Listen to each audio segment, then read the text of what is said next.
first step when drawing a pie chart is to total our frequency. In this case, 20 add 15, add 9 and 28. That comes to 72 people. As I know the angles in a circle is the same as the angles around a point, which is 360 degrees, I need to work out how much each person is worked.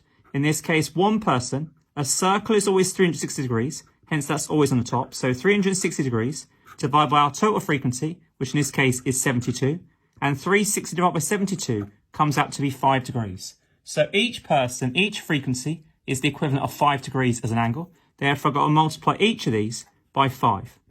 20 times 5 will give us 100 degrees for our angle. 15 times 5 will give us 75 degrees. 9 times 5 will give us 45 degrees. And 28 times 5 will give us 140 degrees. As a final check, I could always total up my angles, and that would come to 360 degrees.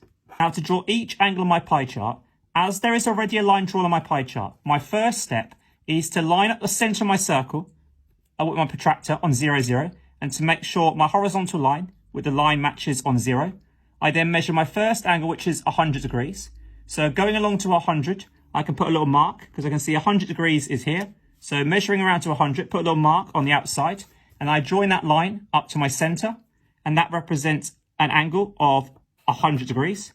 My second angle for red is 75 degrees. I can now rotate my paper around. So once again, my new line becomes my new 0 line. So once again, getting my protractor, I line up the center on my new line on 0, 0, and measure up to 75 degrees, which in this case is here. Put a little mark, and once again, I draw him back to the center. And next angle is 45 degrees. So once more, I can rotate my page.